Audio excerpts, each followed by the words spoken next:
All right, hello. Welcome to Talking Buffalo Podcast, part of the Blue Wire Network. I am your host, Patrick Moran. Thank you, as always, for locking in. Audio side, video side, does not matter. Today is part 2 of your biggest and boldest Buffalo Bills and NFL takes. We did part 1 last week. We're going to continue to party here, part 2. Just like last week, I got my good buddy Joe at Buffalo Wins on Twitter with me. Lots of, let's see, part 1. And by the way, guys, if you have not listened or watched yet, make sure you go back, because there was some pretty outlandish, bold, whatever you want to call it, takes out there. Hot takes. Lots of stuff. Like, according to last week, Josh Allen's going to throw for 1 million touchdowns. James Cook is going to be the best rookie running back in the history of the NFL. And the Bengals are going to suck.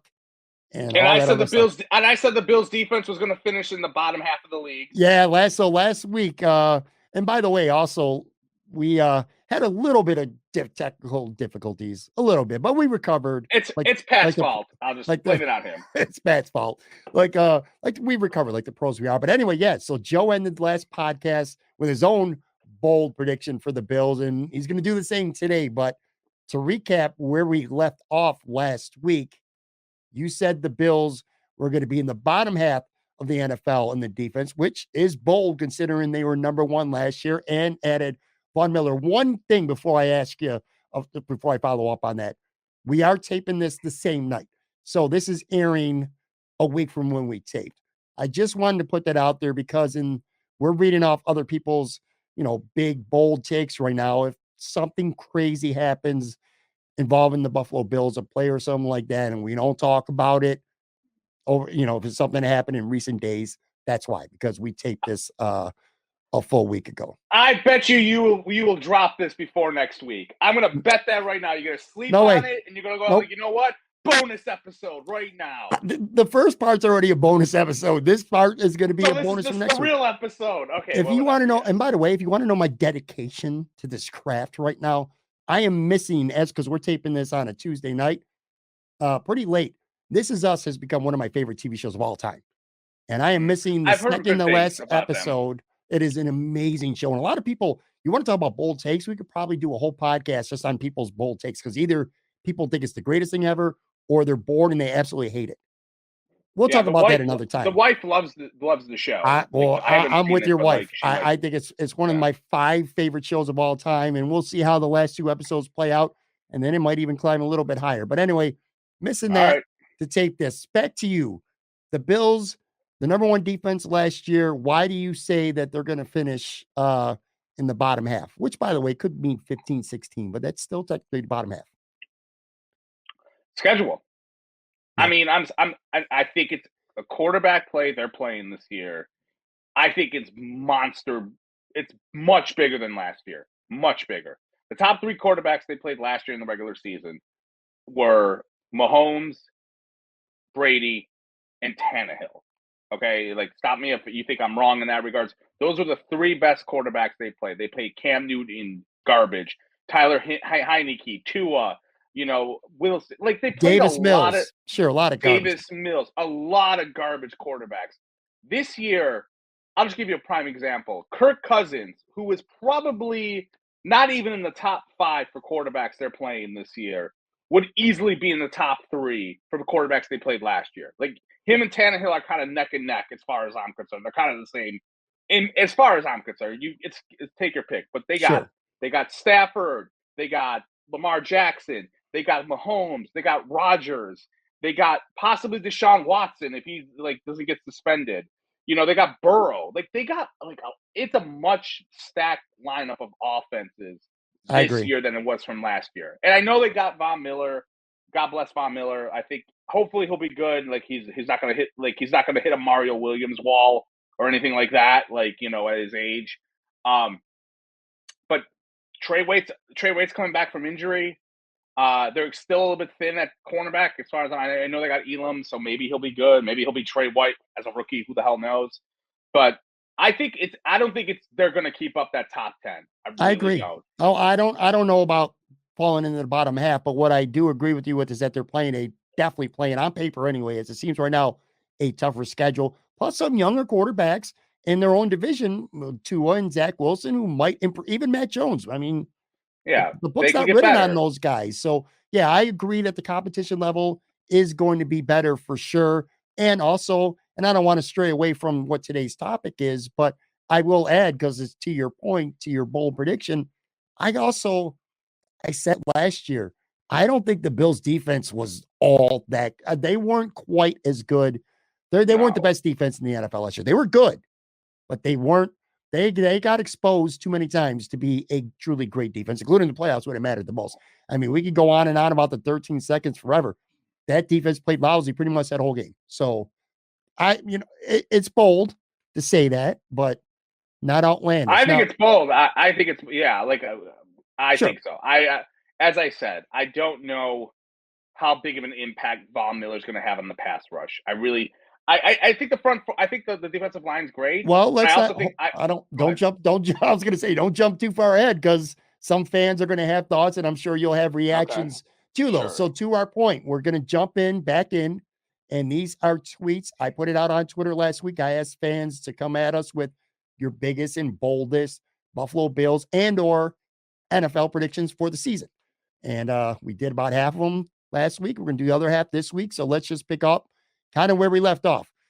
All right. So James Shannon at the James Shannon, he tweets, the Bills finished the season 16-1 and redeemed that loss of the Rams in the Super Bowl. And then his NFL prediction, Jaguars make the playoffs. Both of these were touched on last week. Someone else said the Bills were going 16-1. James is taking it a step further. He's pretty much saying the Bills are going to lose their first game in the season, and then they're not going to lose again for the rest of 2022. And the Jaguars making the playoffs. I know these are bold, and that's what we asked for, Joe, but I just don't see Jacksonville Jaguars making the playoffs, man. It's just, I don't know, man. It's almost too much for me to be able to handle. I This is think bold. I think it's really dependent on how much you view Trevor Lawrence and then Josh Allen, the defensive side of the ball. Like they have And like how really terrible good. you think Urban Meyer was as head coach last year. Yeah, exactly, and that could be part of it. They are in kind of a not a great division by any stretch. Like That's big. the Colts are in transition. I mean, who believes in Matt Ryan? The Texans are going to be lousy.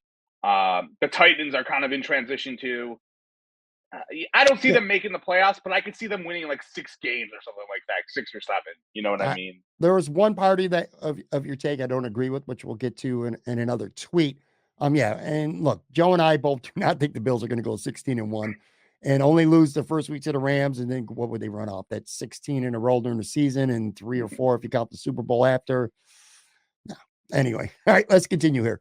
KCB at KC underscore booze says, with all the pressure, the Bills dropped the first 2 games of the season, then rattle off 7 or 8 games in a row, losing one more and finishing 14-3.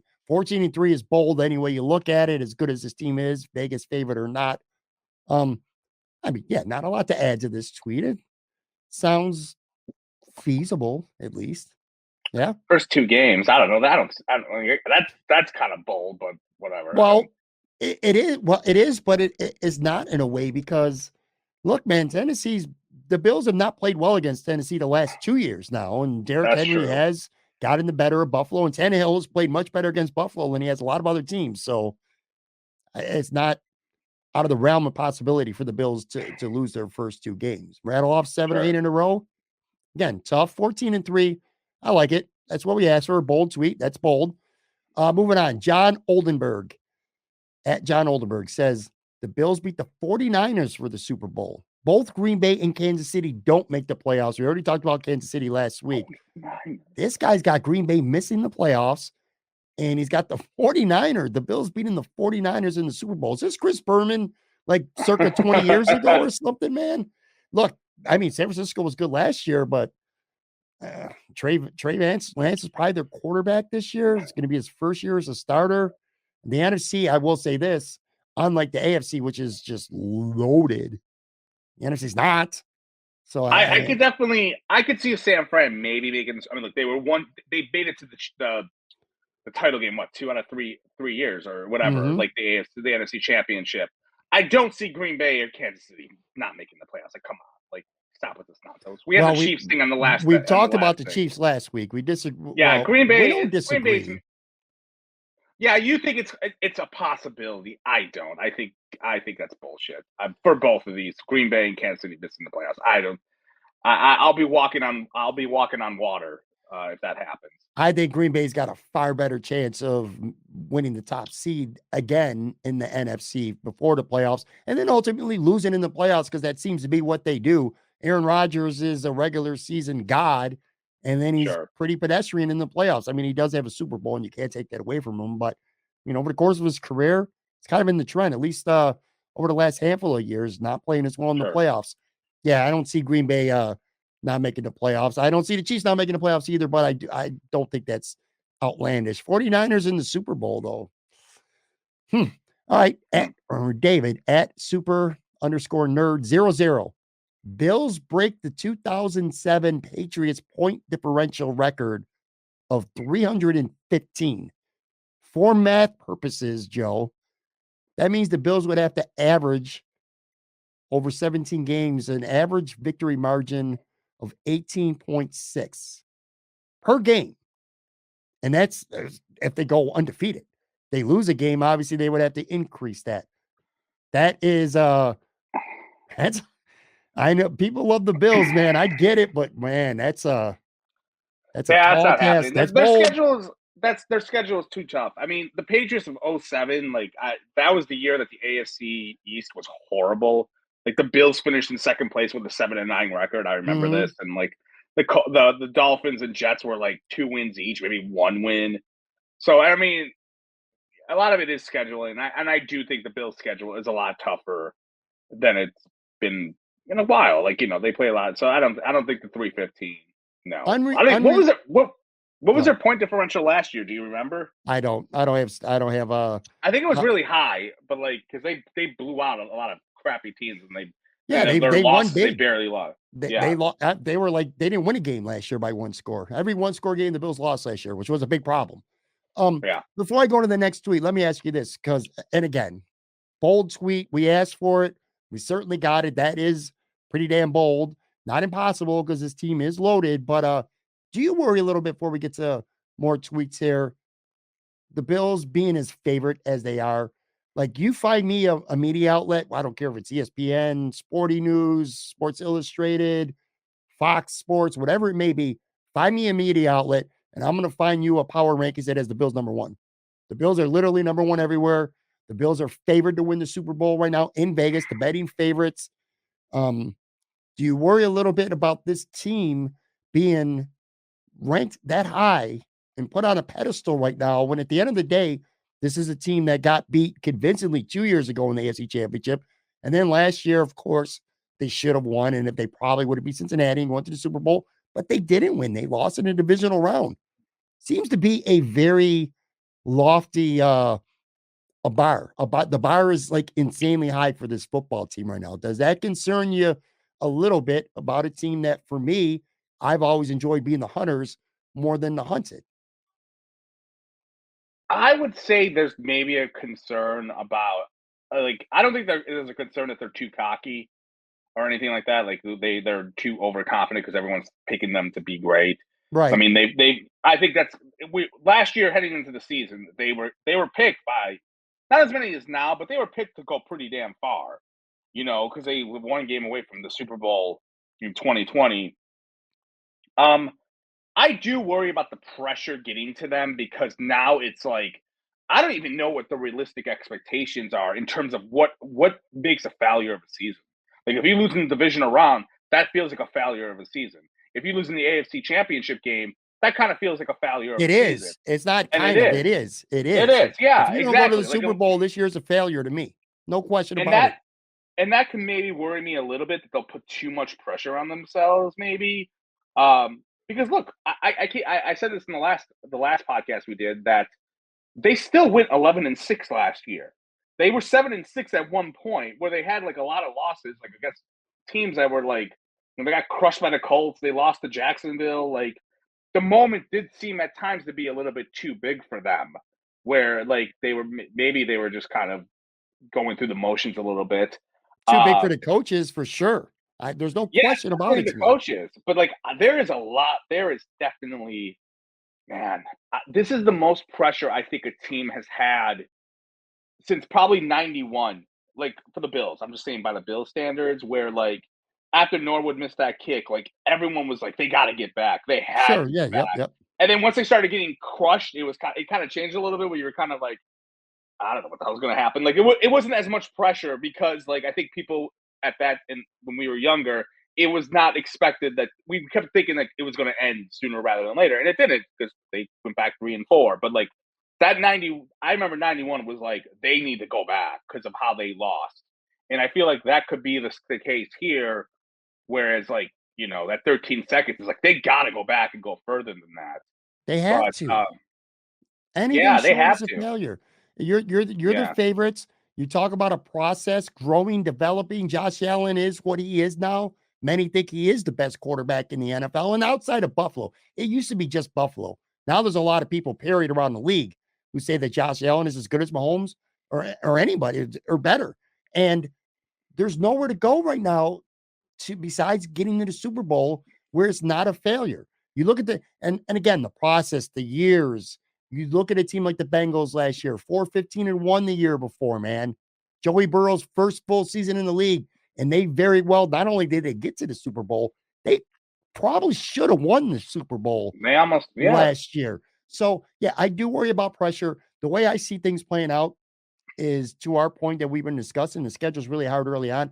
I can see the Bills struggling a little bit early on. Like maybe they're only 3-3 after 6 games or 4-2 or whatever. Maybe even 3-2-4 or something like that, or 2-3. I could see the media shitting on them, calling them overrated, this and that. And then I think they get to that bye, and I think they really they start to put their foot on the gas. And the good news is, I think they'll be playing their best football when it matters most. But anyway, I just want to know your thoughts on that because there is a lot of pressure.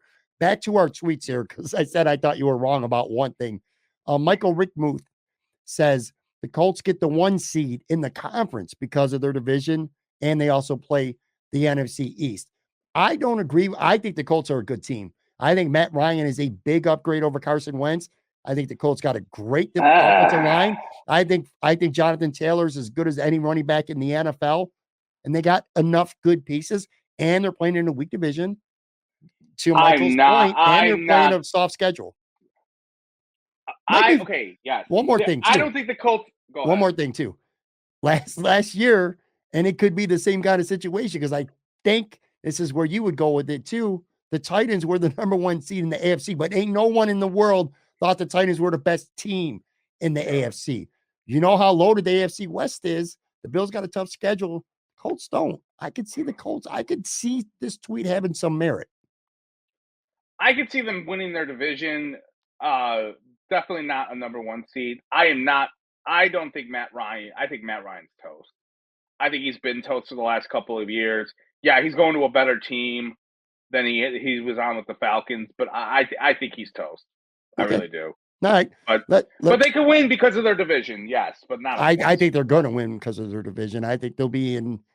I think they're one of those teams that'll have a better record than they are. That said, they put a beating on the Bills last year, and the Bills are not a good matchup for them because of the way they're physical at the line of scrimmage. And Jonathan Taylor's just a fucking beast, man. All right, David Joseph at Canisius85. He says Jets 9-8 in third place, Fish 4-13 in last. All right, man. This is where I get to the point, and we didn't really talk about it much last week, and I think a couple are going to come up about Miami right now. I feel like this is Bills fandom hating on their enemy. I don't know where you come up with a team, Miami, that almost made the playoffs last year, a team that won, I think, 7 of their last 8 games last year, who added Tyreek Hill, who added a lot of talent to their team this year. 4-13, is that bold, or is that just, I'm a Bills fan and I really fucking hate Miami right now? Because that's how I feel. I feel like it's the latter. How do you have Miami going 4-13? We're like, I think into this 2-part series, we're like probably an hour and change into it. And I have not talked shit about anyone yet. I'm going to talk shit now. Nate Geary, this is all Nate Geary's fault. He has gone like balls to the wall, yelling every day about the Dolphins, and his followers have followed suit with just this disdain towards Miami. Like every day, like Miami's the worst team in the history of the world. Tua's terrible. Fuck, like every day, it's just like a ridiculous. I can't go far on Bill's Twitter without seeing Nate Geary angry at Dolphins fans, and then everyone rolls into that. And there's a part of me that's kind of like, first off, I don't think they're that terrible. Like, you know, and like sorry that I kind of remember when Josh Allen wasn't very good his first 2 years. And yes, maybe, and I bet you if you put his stats against Tua's stats, they're probably the same for those 2 years, like those first like whatever 20 or so starts.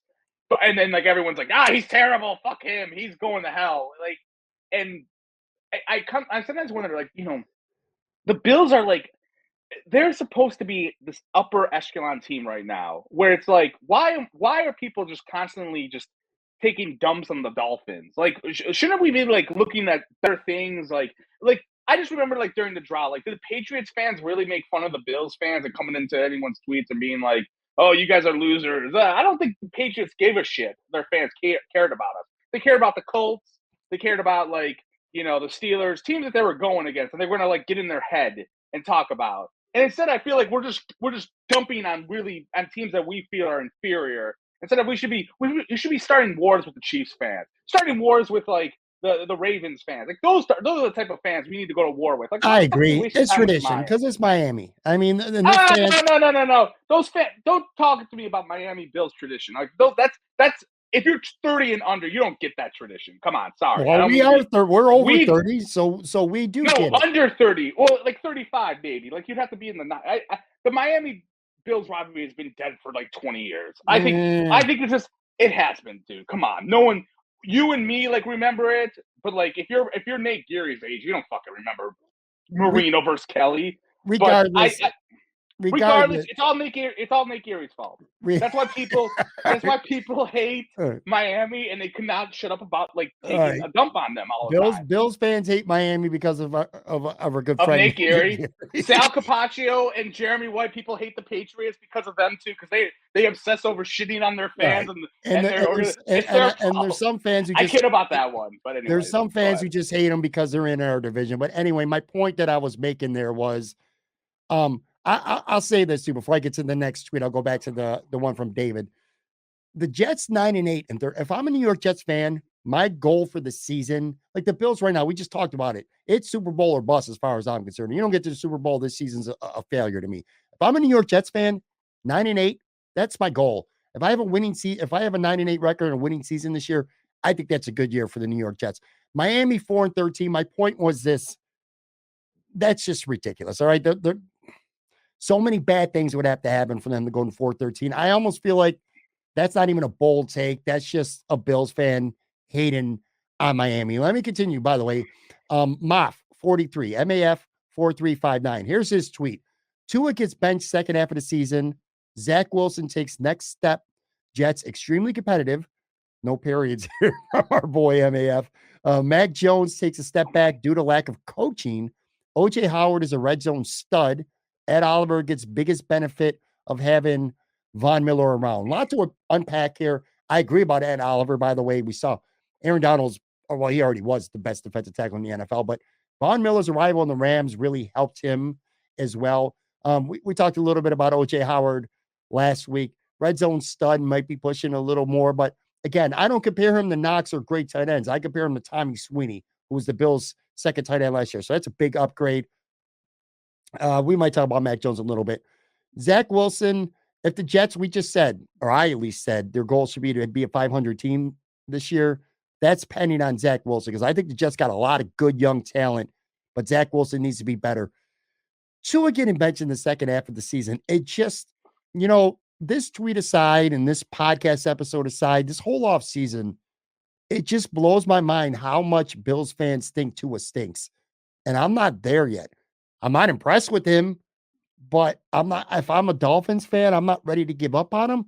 And he's got weapons galore now. Jalen Waddle, Mike Gesicki, Tyreek Hill. He's got good running backs now. Chase Edmonds, who can catch the ball. There's a lot of weapons for Tua. This whole, and plus, by the way, and not to mention a head coach, Mike McDaniel now, who's offensive minded as opposed to Brian Flores. I'm I hate to say it, sorry, Bills fans, but I think Tua is much better than a lot of you guys think he is. Yeah, I mean, I think there's reasons as to why Tua has at times struggled. They've gone through different offensive coordinators, they've had different like schemes, but they're doing everything they can to get him a lot of weapons. And like these are some key weapons for him, and I for me, and I think I can't get past the fact that Tua isn't like a guy who like was I don't know, how could I say this? Like he came in like out of nowhere. Like a little bit like Josh Allen kind of did. Like Josh Allen kind of came out of nowhere when he got drafted high. Like no one really had him, I think, being a high pick like before the college football season started. Then he kind of progressed tools, all that sort of stuff. Tua is a guy who like I felt was like in college, it was like a 2 year span of everyone knew he was going in the top 10.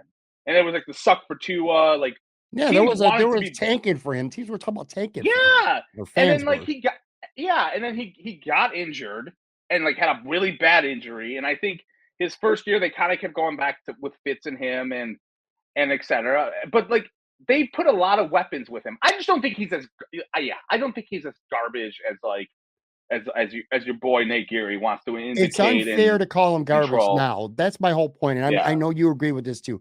It's not fair to say that he's garbage yet. He deserves this year. If he doesn't improve, if he don't look much better this year with these weapons and a new head coach and more talent around him, then you got a problem if you're Miami. And then you better go out, you better get yourself a guy because you're surrounding a bunch of sure. weapons around a quarterback who can't get it done. All Bills all day to the point, says Teddy Bridgewater, starting by week 6. Again, saying that Tua will get benched. I will say this. So I shouldn't shit on these tweets because let's Tua's They not follow Josh you Allen. and you love Tua, them. they're Yeah, go ahead. Miami's not married. Mike McDaniel's not married to Tua. So for whatever reason, he does play like shit early on. They do got a veteran like Teddy Bridgewater. This isn't an insane tweet. You know what I'm saying? I don't buy it. I don't think it happens, but I don't think this is insane either. You know what I'm saying? They're not married. I'm higher on Tua than a lot of Bills fans are, certainly, but they're not married to him either. It's not like he's not Josh Allen. He's not going to get 3-4 years, whether he's great or whether he stinks. You know what I'm saying? If I don't think they're going to bench him because I think if the coach was like in his third year and make it or break it kind of year, then yeah, if he struggled, I could see him being benched. But this being my apologies, I forgot the coach's name, but like Mike it being McDaniel. his Mike McDaniel, thank you. It being his first season, I think he's going to ride Tua into the ground and at the end of this season and be like, all right, fuck it. If he's I agree. terrible, I week then 6, that's it. Yeah, short of now. To be fair, he didn't say to all Bills all day. Didn't say Tua was going to get benched. He said sure, Bridgewater starting. I mean, that could mean injury, and Tua has been injury prone. So right. if you look at the tweet from that aspect, it's not that outlandish. But anyway, I'm gonna take a real quick break. I'm gonna come back, and on the other side, we got plenty more of your Buffalo Bills and NFL hot takes to get to. Be right back.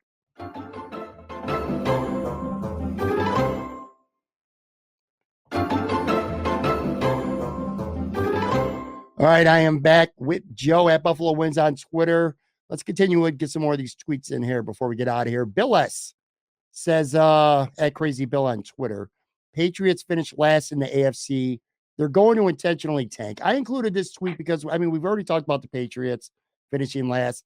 I said that literally my tweet to kick this whole exercise off was I think the Patriots are going to finish last. You don't agree with that, which is fine because again, it's not likely to happen. I just think it could. Where I don't agree with all, they're going to intentionally tank. I mean, there's a difference again between having a bold prediction and just being flat out wrong. This is just wrong. The Patriots ain't going to take. Why would they take? They got a head coach who's near the end of his career and Bill Belichick. He's not going to spend a season tanking. They don't have a lot of good young players. Their quarterback's only in year 2, Mac Jones. So what are they going to take for what? I don't get that at all. There's no I think Yeah, I we think they did. might Yeah, stink. I don't see them tanking. I could see some teams like I think to an extent the Jaguars, some of these other teams over the last few years have tanked to some extent. The Lions, the Patriots ain't gonna tank. That's ridiculous, man. no, that's not happening. Sorry. Yeah. If they didn't have a quarterback, like a high draft pick, then maybe. Right. I don't know, Right. but, like, Yeah. no. If Teddy Bridgewater was their quarterback this year, I'd be like, all right, yeah, they're gonna take. You know what I'm saying? If Casey Keenum was their quarterback this year, I would say they're gonna take. All right, Connor Manley at Connor Manley 202. He tweets, this is interesting. Bills. Cody Ford gets fixed / re-enters the lineup. NFL, the Jets go 500, 8-9. We've already discussed the Jets a couple times. Cody Ford, not going to start because they got Roger Saffold and they got Ryan Bates. Some people don't think he's going to make the roster. Raise your hand. Me, as of right now, anyway. But you do bring in a new O-line coach with Cromer. Maybe he could do something with Cody Ford. I like this. It's a nice bold prediction. He re-enters the lineup. Yeah. Hey, it's possible. Look, it's possible. Like, look, I'm not. One thing you and I, like, we were talking about this off air a week ago during one of our million arguments, but like, I am not sold on the Bills' offensive line, and I think they still to this day do not know what the hell they have. And I could see Cody Ford doing this because I do like Aaron Cromer. He knows how to coach offensive linemen. We saw him in Buffalo. He made John Miller look pretty damn good when John Miller was nothing, and then he became nothing after he left. He did pretty well with that offensive line from like the Rex Ryan days, basically. And I could see him maybe doing something with Ford. It'd be nice. Overall, yeah, it'd be nice. But overall, I think this I would love if I was not lazy. I would look into like how many line combinations the Bills have had since 2019. It has to be in the 20s at this point. They have cut guys that they've re-signed, like Quentin Spain. They've like benched guys. They've like traded. They've done so many different line combos. Like last year, I know they hit lightning in a bottle, and I use that term loosely over the last month of the season when they like threw Ryan Bates in, and I forgot. I don't even know what combination they used. It worked. Like I'll give them credit for that, but it's such a small body of work where you forget like the first 12 weeks of the season, you and I, when we were on this podcast, we were complaining that the offensive line was terrible and Josh Allen was running for his life and he was almost going to die. And then like, they found a different term. They found some different personnel. I don't know. Like I'm skeptical about that. So I could totally see Cody Ford coming in and like taking over for Ryan Bates, maybe. Like, I don't know what happens. Again, no one thought Quentin Spain was going to get cut after 3 games in 2020. You know what I mean? And like no one thought Cody Ford was going to lose his job to John Feliciano. Like, I guess the bottom line is this: like, you never know what is up with the Bills' offensive line, and anything could freaking happen. I don't think anyone at the start of 2021 had the line combination being what it was when it ended. I agree with that.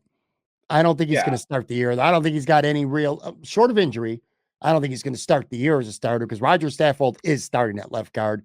And they did not match a big offer from Minnesota for Bates to not start. So, but who knows? Again, injuries happen, inconsistent play. To your point, injuries were a problem last year. I mean, Feliciano, Ike Bacher, Spencer Brown had COVID. Deion Dawkins had COVID twice. So, I mean, he will get an opportunity at some point. I guess the point in the tweet is the most important part is forget about him entering the lineup, whether it's a starter or backup. It's him getting fixed. If Cromer can fix him, that would be a big win for the Bills.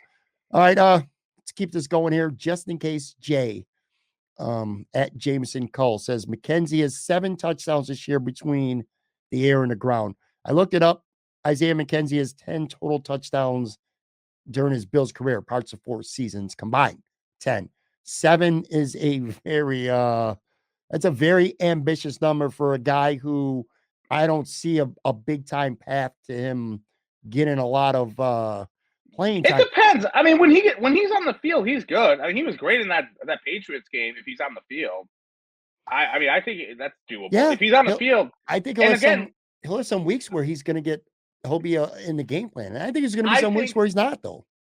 Maybe. I think overall, the Bills wide receiving core, it's very interesting because there's a lot of youth. There's a little bit of youth there. And I think there's a little bit of like, it's going to be Gabe Davis, it's going to be Diggs, and Crowder is in there. But then like, if they do a lot of 4 or 5 wide receiver sets, which they could do, they've done it in the past, or maybe they do. They have a lot of options.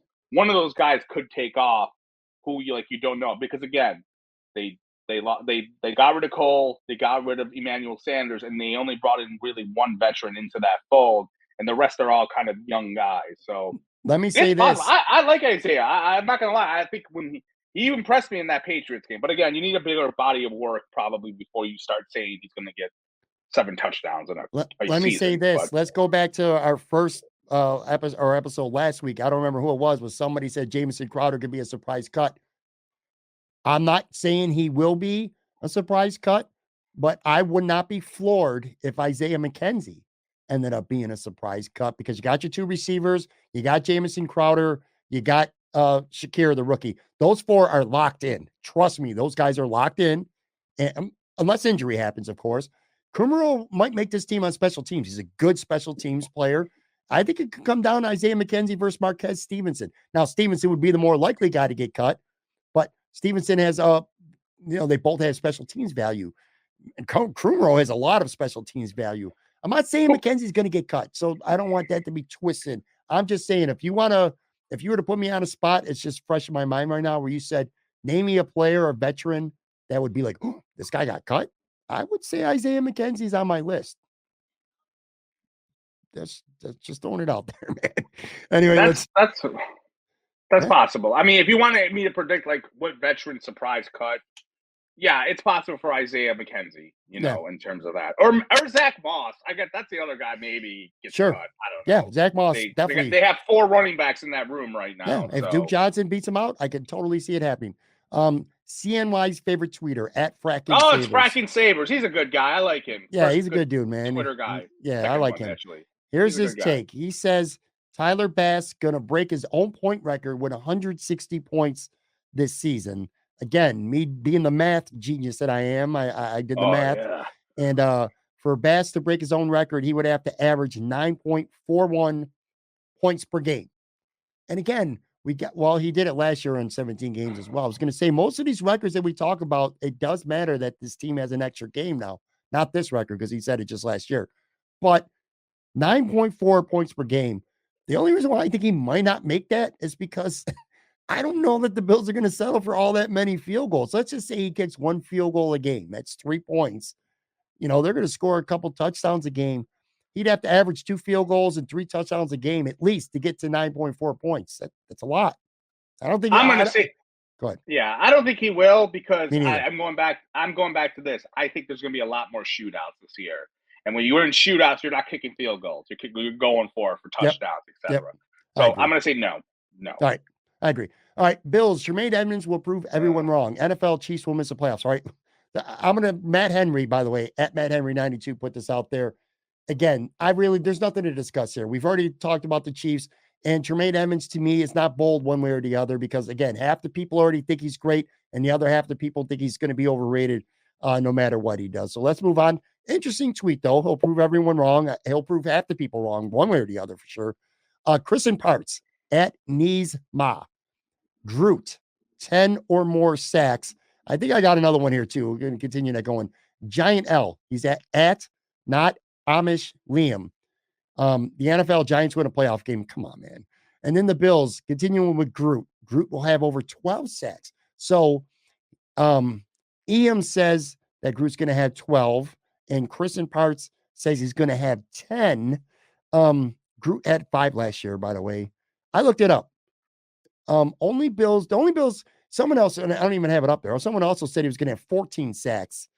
The only Bills in the history of the franchise that have had more than 14 sacks, Bruce Smith, 19 in 1990.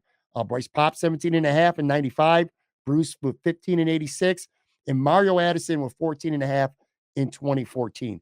You're talking exclusive company. I think Groot is going to be better in year 2, especially with Hughes and Addison both gone. And Von Miller maybe not playing all that much early in the season. But double-digit sacks is a lot to ask for. 12 sacks, definitely for sure. It's bold. I'll give these guys that. It's a bold one. How accurate or realistic? I don't know. What do you think? When was the last time a Bills player had over 10 sacks? I'll answer that for you. Am I right? I'm going to guess, because I just thought of this question. Lorenzo Alexander in Rex's last year. Was that the last time someone had over 10 sacks? You know what? I don't know. I don't have it in front of me, so I can't tell you with defensive ends. I could tell you the last time, but it's related to another tweet. It's Kyle Williams, and I'll talk about that. He had 10 and a half back in 2013. And Marcel Darius had 10. Yeah, Mario Williams definitely had in 2014, everyone had over 10 sacks almost. But like the last time, Lorenzo Alexander was the last Bills player I can remember who had. I think he had 10 sacks with Right. Rex in his last year. But It has been Groot in year a 2. while. It's a lot for Groot. I mean, that's a lot No, to ask. I think there's a lot of people. I hate saying a lot of people because I hate exaggerating or throwing a generic statement, but this ain't fucking 1995, man, when like people were getting a lot of sacks and all this sort of stuff. Like they would be lucky. There's no one, I will say, there's not going to be a guy who has over 10 sacks on this team. It's just not going to happen. Sacks just don't happen as much. It's a league that is designed to get the ball out pretty damn fast. You'd have to go against a really bad quarterback. I say a bad quarterback, a guy who takes a lot of sacks. Like maybe Tannehill takes a lot of sacks. Tua takes sacks. So maybe like that's like how you can kind of finagle it, but like, yeah, I can't see. This is a semi-bold prediction by me. There will not be a Bill that has more than 10 sacks this year. All right. I don't. Well, there's not. That's a coin flip. It could happen. Why could it happen? It wouldn't be crazy to me one way or the other. I just don't think it's going to be Groot. I think if someone gets a 10 sacks, I don't think it's going to be Groot. Who do you think it's going to be? Who do you think I think it's going to be? Tim Rudge at Tim Rudge 90. His take is Rizzo will have more sacks than Von Miller in the regular season. And then he says NFL take the Eagles will win the NFC East. Relatively bold take. I also think the Philadelphia Eagles are going to win the NFC East. Rizzo having more sacks than Von Miller in the regular season. On paper, that's certainly bold. For sure. I think. Dude, you're not talking about Mario Addison. We're talking about Von Miller, right? And I get it. He's older. He's still Von Miller. Real quick, people have to understand, like, this defensive line, which hasn't, like I said, has not. I know they got some new blood in there. Yeah, a lot of new blood in there. Not a new blood, but they do a big rotation. It's almost impossible. Like, if you're playing 60% of the snaps a game, it's going to be very hard for you to get 10 sacks in a season.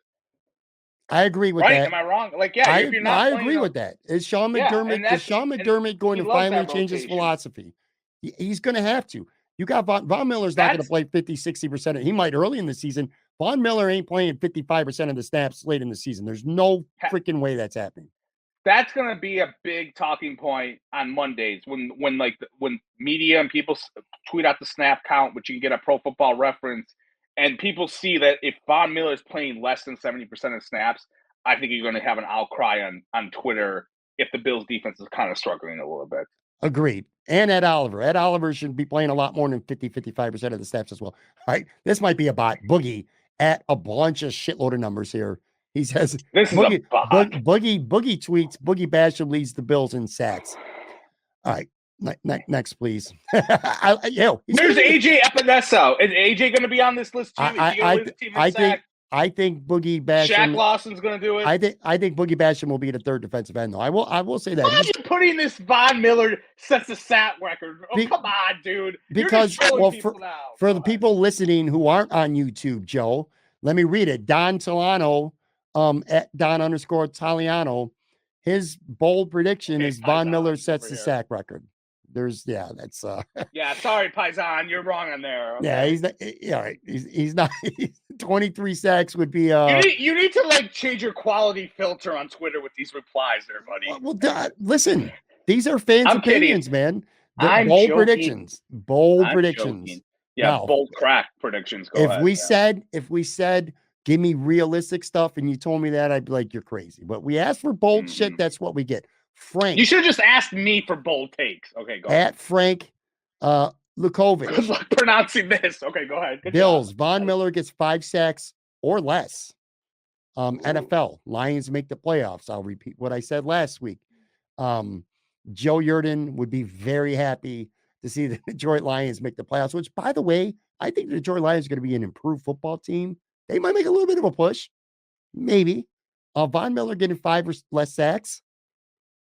I would say that's bold. I wouldn't say it's outlandish. What would you say? Let me ask you this. What's more realistic? He gets over 10 sacks or he gets 5 or less sacks? I think he's going to get somewhere in the middle, closer to 10, though. I can see him getting 8 or 9 sacks because I think he's not going to play that much. And I think it's going to take him a little bit of time to get acclimated. And I think a lot of teams are going to pay a lot more attention to him, which I think is going to open stuff up for other guys. Look, you're not going to get the Von Miller of 2018, but he's still a very, very good football player. And I watched a lot of Rams football last year. He's a difference maker. He is a difference maker. There's no question about it. But 5 sacks or less, hey, it's bold. Give him that. Good job, Frank. Justin, hashtag go Habs go. Here we go again with this James Cook. People came up consistently with number with him. James Cook ends the year with 500 plus receiving yards. 500 receiving yards seems to be the number with fans and him. Singletary goes for 1,250 rushing yards. Josh Allen throws for 50 touchdowns plus 5,500 plus passing yards. Just according to this guy, all right? Forget about James Cook because that would be part of Allen. According to Justin here, that's 6,750 yards just between Josh's arm and Singletary's legs right there alone. That's really ambitious, man. Yeah, it seems a little intense. Sorry. Yeah. Maybe if the Bills added Allen Robinson, maybe I could say like, yeah, sure. Like the one thing I think that you and I kind of differ with a little bit is 1,250, I think is much, but I said this last week. I could see Devin Singletary, if he stays healthy, I could see him running for 1,000 yards this year. I could see him being a 1,000-yard running back. Why do you think that? Because I think they're going to run the football effectively. I think they're going to run it not necessarily more, but more effectively. Well, why do you think they're going to run it? Okay, look, maybe because you got more guys. You gotta have lighter boxes, man. You got good receivers. You got 2 good tight ends. But Pat, why couldn't you run it last year? You had good offensive weapons last year. Do you think Stafford or whatever the fuck his name is from Tennessee? Well, you said it yourself. The offensive line was played poorly last for a good chunk. But the offensive line, but it wasn't. I don't know. I thought the offensive line in the second half was better, and not the second half, but the last month of the season, better in pass protection. But I'm not thinking they opened up all these damn holes that we're gonna have 1,000-yard rusher. 1,000 yards. By the way, 1,000 yards over 17 games is not really that many yards. Just saying, it's like 60-some yards a game. You're telling me Devin Singletary can't average 60-some yards a game on the ground? No, because I don't think this team is gonna. I am hoping I don't want them to rush the football. I want them to throw. What you want them to do and what's going to happen aren't always one in the state. I'm just saying, like, why do you think they're going to all of a sudden? Do you think Ken Dorsey is all of a sudden going to be like, oh, man, we got to run the football? I do. I think Sean McDermott wants them to run the football more. Yes. Well, he's an asshole for doing that, if that's the case. At Roscoe Davis. He's got a couple tweets here. Kyrie Elam, rookie of the year with 5+ interceptions. The Ravens are the only team from the North that make the playoffs. And he also says for only the second time in his career, Tom Brady does not make double-digit starts. All right, so he's projected in bold predictions here. Tom Brady's going to get hurt. He's basically saying that the Cincinnati Bengals are not going to make the playoffs because he's saying the Ravens are the only team from the North. And Kyrie Elam, rookie of the year with 5 interceptions. I'll say this. I think Kyrie Elam's going to get an opportunity to be rookie of the year because I think he's going to start, and I think teams are going to go after him. So how do you get interceptions? By going after guys. Yeah, and then you're in a shootout too. Like if you're in shootouts, the opposition's going to throw a lot more. Yeah. I can see that happening. That's not bad because he's definitely going to be. I mean, the Bill. It's not like the Bills are going to only have 4 defensive backs on the field. They're going to have 4 or 5 because all these teams freaking pass all the time. Sure. So he'll be on the field a lot. That's possible. Yeah. I mean, Tom Brady getting hurt is really big. That's a projection. I don't really care for. I'm not going to go there. I don't want to project people getting hurt. And by the way, not pictured on the screen if you're watching this on YouTube. But I saw a tweet that I had to add. It's from Ryan Ike. He said Dane Jackson outperforms Kyer and holds the starting spot when Trey comes back. That's a pretty, I don't know how bold that is, but he is the incumbent. That's pretty interesting. I mean, some people like Dane Jackson, and maybe Elam doesn't start at all his rookie year. It's certainly possible anyway. I just thought that would be worth. I think he's playing a lot. I don't think they didn't just draft him to sit there and hold. No, Gatorade. But I could see Elam not being. You talk about some of these rookies not getting rushed in the lineup. If Trey White is back now, if Trey White's not back early in the year, then there's no brainer. It's Dane Jackson and Elam. But if Trey's back, I could see Elam being brought along. If Levi Wallace was still there, I could see that maybe. But with him gone and them not really signing another cornerback, I think he's playing. At Luke the Average. Luke the Average. I like that name. Luke Rapport. He tweets, not the sexiest bold take, but the Bills defense dials back that nickel defense from 90% of snaps in each of the last 3 years to just below 80%. Still a high number, but I think they took Bernard. He's talking about Terrell Bernard, the linebacker they drafted in the 3rd round. Much more of the Milano mold to add more versatility that allows more base defense. Look, I don't want to pretend and get into film study and stuff like that and schemes that I don't have any idea. I will say I put this tweet up there because it makes sense.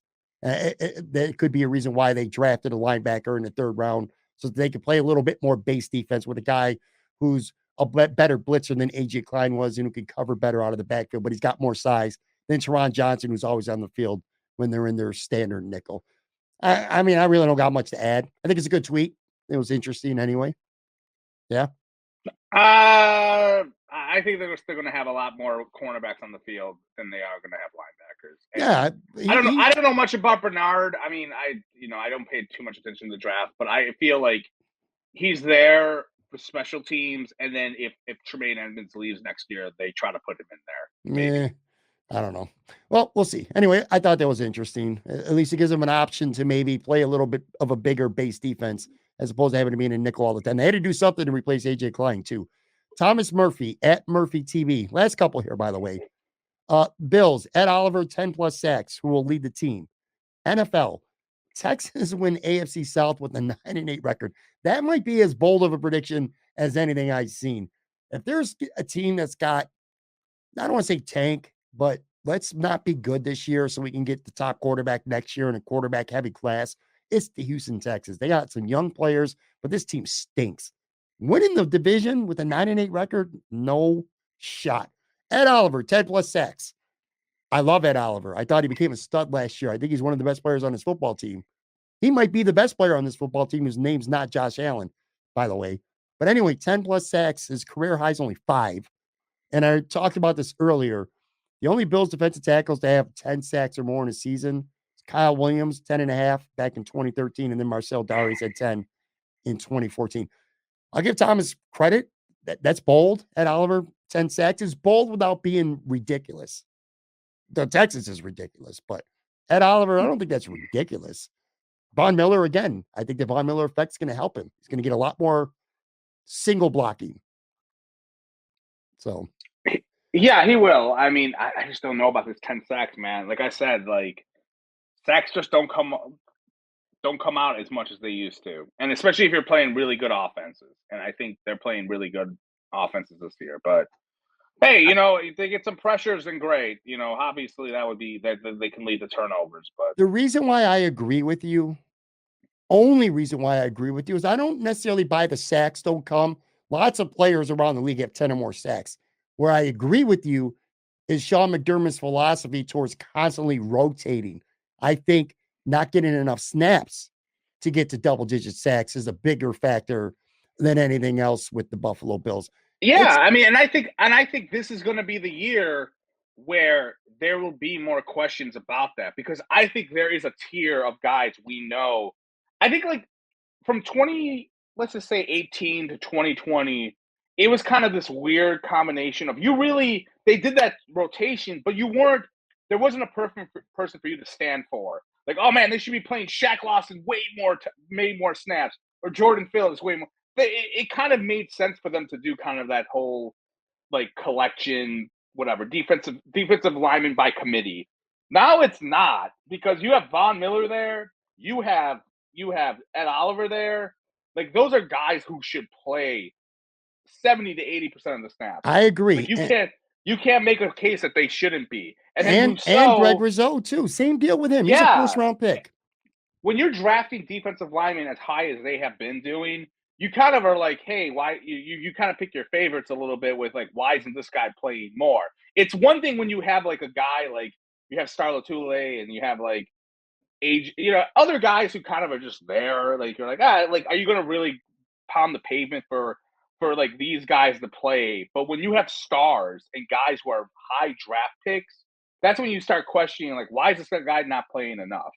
Yeah. So it's going to be interesting to see how they do with this rotation now because there's more talent there. It feels like than before. There's more top-heavy talent now than before. So, yeah, I agree. I think one of the points to look for this year is, I think, is Sean McDermott going to dial back a little bit this even rotation, keep everybody fresh, and play your best players more than 50, 55%, because he's got 2 or 3 guys he should. All right, last few here. John Smythe says his Bills take is Matt Hawk makes the roster. His NFL take is the Broncos miss the playoffs.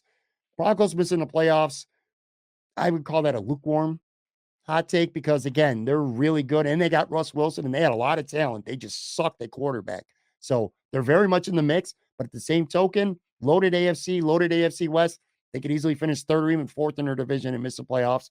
So I say that's lukewarm. Matt Hawk making the roster, I don't think this is quite as outlandish as everyone thinks. Look, punt god Matarazia was drafted in the 6th round. He is not a lock to make this team. And the reason why is the guy's he can kick the ball for miles, but he has to be able to hold. Holding is big, and we learned that last year. That's why they did not cut Matt Hawk, because he's an excellent holder. Tyler Bass loves him. So the punt god has to be able to learn how to hold the ball. And he's never had to in college because he also kicked the ball.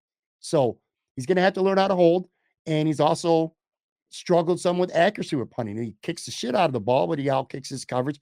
Anyway, my point is this. I mean, Jesus Christ, I'm already spending too much time talking about a fucking punter. But Matt Hawk making the roster, unlikely, but not that crazy to me. The only thing I'll say about learning how to hold is this. From my experience, not holding the football, but from watching the Bills, there are 2 guys that come to mind who ended up holding who ended up doing holds like middle of their career when they never did it before. And I don't know if you'll remember this, but like Steve Tasker did the last 3 years of his career when Frank White used to be the holder, and then they had him do it, and he was fine. Like, I don't remember anything like he missed a snap. And then Chris Moore, when Tasker left, Chris Moore came in and he became the holder. I have no idea if those 2 guys did it at a different level, like college or anything like that, but they did not do it in the pros. Right. So I say that in a, maybe it's not that difficult for punt god to figure out how to hold.